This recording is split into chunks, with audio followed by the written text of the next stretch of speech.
So it is currently the queerlit readathon. I will link below the video where all of the prompts are explained if you haven't seen it yet, although I would assume that you most likely have. I'm not actually taking part this year because if you saw my first introduction video, you'll know that I only have 30 books left on my whole TBR, and I kind of have my own reading plans as to how I'm going to get through them, one of which I'm actually starting filming today, which is very exciting.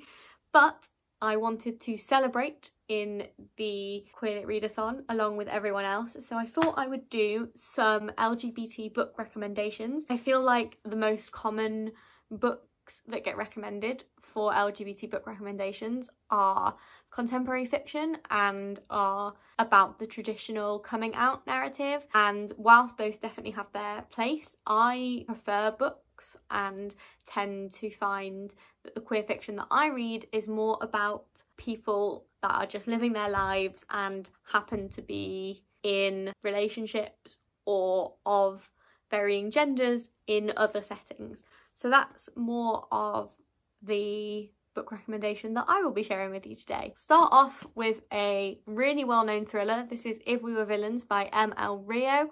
There is definitely some queerness in here, I think. This book is definitely said for fans of The Secret History, and I can totally see why that comparison is made.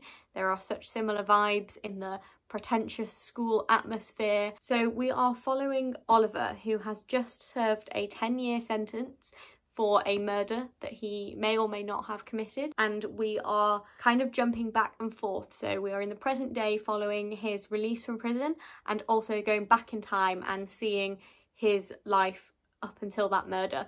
He attends school at an elite Shakespeare conservatoire, which is just the best 3 words in the English language put together. It's about how the roles that these people play on stage often mirror their roles and their personalities in real life. Even though I work in theatre, actually don't particularly like Shakespeare that much, but there are parts of this book that are fully just Shakespeare passages, and those are my favourite bits. This is definitely more of a traditional contemporary, like I was saying.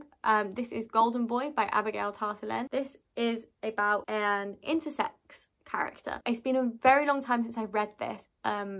I believe that Max identifies as male, like I said, was born intersex, and so it's more about the kind of identity and following questions that raises.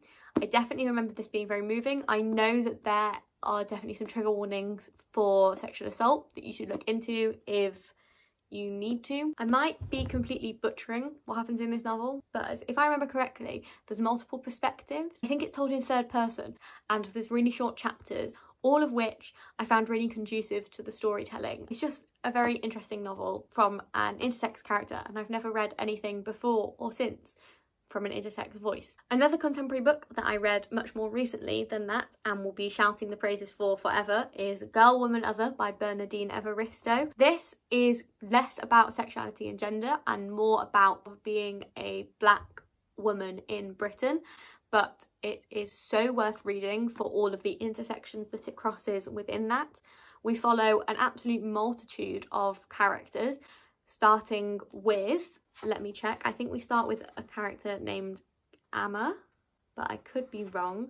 We do, who is a theatre maker and director on the opening night of her new play, and we follow her and then her daughter and then other people that have past them or in their lives.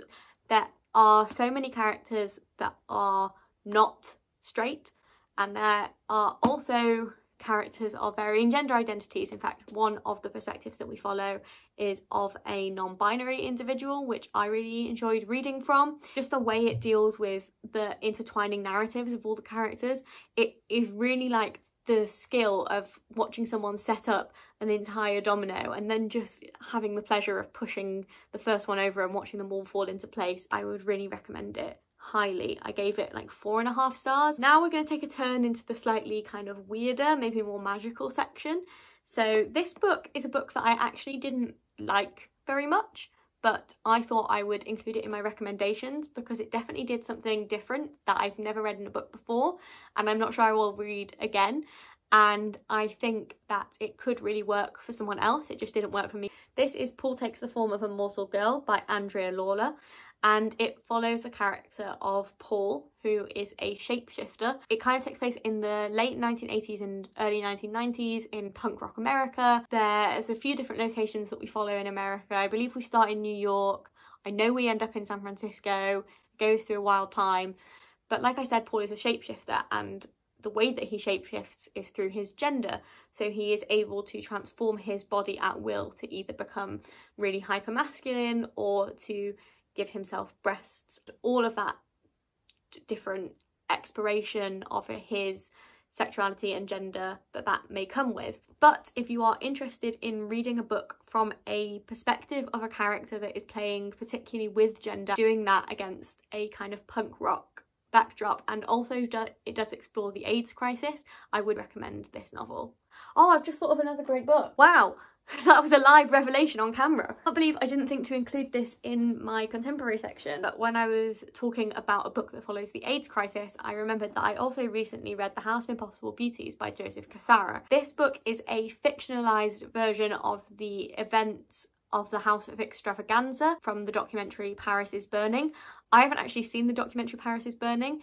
Maybe that's what I'll do. In spirit of queerlit readathon, I will upload this video and watch Paris is Burning, because I'm aware that I need to watch that. I am not 100% sure what this necessarily benefited from being a fictionalized version of events, because I couldn't tell you like how much of this was real and how much of it was down to fiction. But as someone who didn't know anything about that ball scene and the rise of drag and that culture there, this was really interesting to me. This takes place in 1980s New York and follows the House of Extravaganza, which was the first all-Latino drag house in the ball scene. We primarily follow Angel and her journey setting up the house and what her life is, and there are a much wider cast of characters as well. This is a very difficult read for a lot of reasons. Like I said, it does take place during the AIDS crisis, so obviously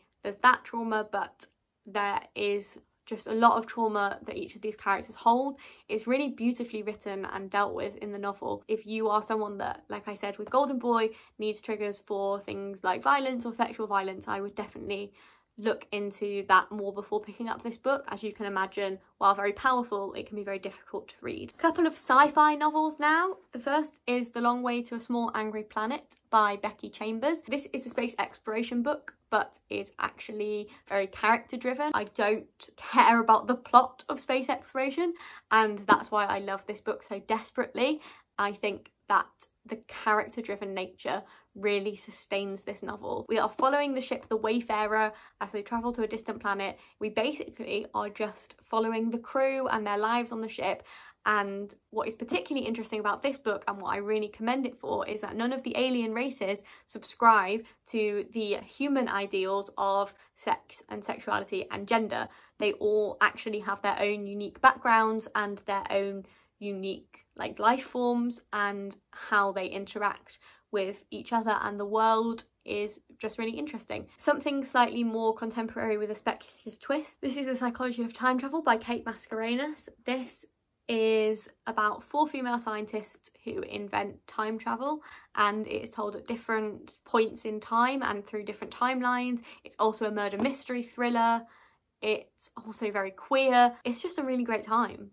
I don't know if I need to say any more to sell it to you, but I guess I can do. There's also really good mental health rep in this, in that essentially the 4 women who invented time travel, there's a big peril that goes wrong that we are kind of slowly uncovering what those true events were throughout the book, and that was in the past.